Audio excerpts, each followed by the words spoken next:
¿Alguna vez nos hemos preguntado qué es realmente un crimen?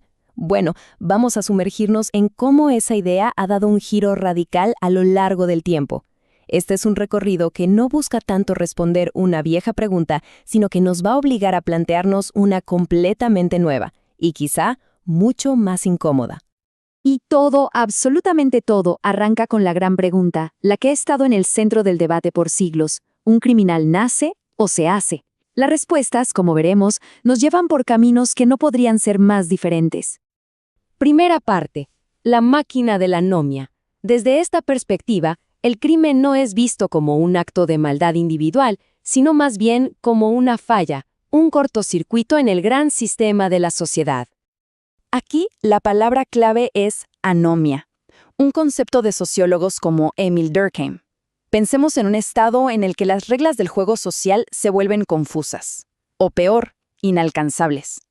Ese vacío de normas, esa desconexión, genera una tensión social enorme.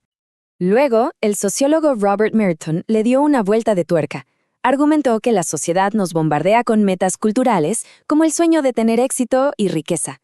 Pero, y este es el gran pero, no le ofrece a todo el mundo las mismas herramientas o los mismos caminos legítimos para lograrlo. Esa brecha, esa distancia entre lo que se nos dice que deseemos y lo que realmente podemos alcanzar, crea una presión tremenda. Y lo verdaderamente fascinante de esta diapositiva es ver cómo Merton clasifica nuestras reacciones a esa presión. La mayoría, pues, se conforma. Pero algunos, y aquí está el punto, eligen la innovación. Es decir, aceptan la meta del éxito, claro que sí, pero como los caminos legales están bloqueados, pues se inventan otros caminos, ilegítimos. Para esta teoría, es justo ahí donde nace el delincuente. Segunda parte. Aprendiendo el código criminal. ¿Y qué pasa si el sistema falla tanto que la gente decide crear el suyo propio? Desde este ángulo, el crimen ya no es una desviación, es una cultura, algo que se aprende. Edwin Sutherland lanzó esta idea que fue radical en su momento. Nadie nace criminal. La criminalidad, según él, se aprende, tal cual, de la misma forma en que se aprende a andar en bicicleta o a tocar la guitarra. Es un proceso de enseñanza y aprendizaje que ocurre en nuestros círculos más cercanos. Y esto que vemos aquí ilustra perfectamente las herramientas mentales que se aprenden en ese proceso. David Matza las llamó técnicas de neutralización. Son básicamente justificaciones que permiten que una persona cometa un acto delictivo convenciéndose a sí misma de que no está haciendo nada tan grave. Es un discurso interno que, neutraliza la culpa. Hasta este momento, todas las preguntas se habían centrado en la persona que comete el delito. Pero a mediados del siglo XX, algo cambió. Ocurrió un giro sísmico. Los criminólogos empezaron a apuntar su lente en una dirección totalmente nueva. Y aquí está el cambio, en toda su dimensión. La pregunta dejó de ser ¿por qué la gente comete delitos? Y pasó a ser, un momento, ¿quién tiene el poder para crear esas reglas? ¿Y cómo es que se aplica esa etiqueta de criminal? Este es, ni más ni menos, el nacimiento de la criminología crítica. Entonces, el punto crucial aquí es que, para la teoría del etiquetamiento, el acto en sí mismo es secundario. Lo que de verdad define al crimen es la reacción de la sociedad, y más específicamente, de quienes tienen el poder para señalar y poner esa etiqueta.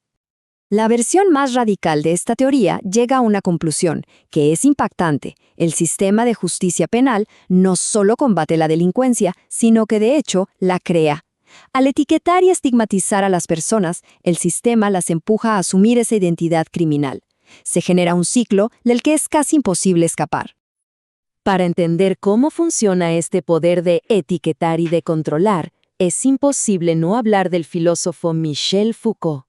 Su análisis de la historia del castigo nos revela una transformación profundísima en la forma en que el poder opera en nuestra sociedad. Foucault comienza su famoso libro Vigilar y castigar con esta descripción del suplicio público de un hombre llamado Damiens, en 1757. Esto no era solo un castigo, era un espectáculo de poder. Un ataque brutal y directo sobre el cuerpo del condenado, diseñado para aterrorizar. Pero, y esto es lo asombroso, en menos de un siglo, este tipo de castigo desapareció casi por completo. Foucault nos muestra esa evolución. Pasamos de castigar el cuerpo, expulsándolo o destruyéndolo en público, a algo mucho más sutil y, según él, muchísimo más efectivo: controlar el alma a través de la prisión. La prisión moderna es el ejemplo perfecto de lo que el sociólogo Erving Goffman llamó una institución total. Es un entorno diseñado para romper la identidad previa del individuo y reconstruirla según las reglas de la institución. Es un microcosmos de control absoluto.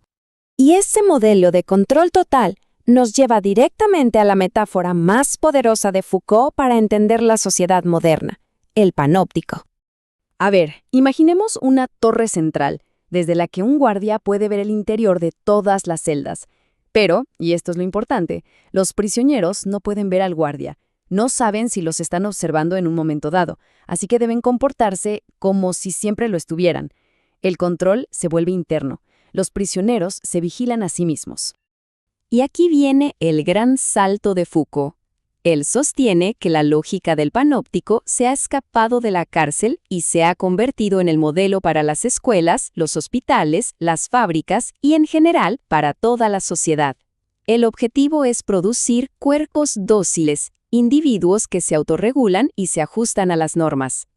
Y esto nos deja con una pregunta final que es por lo menos inquietante. Si el modelo de Foucault es correcto, en nuestra era digital de vigilancia constante, donde cada clic y cada movimiento pueden ser rastreados, quizá la prisión nunca ha estado más presente en nuestras vidas.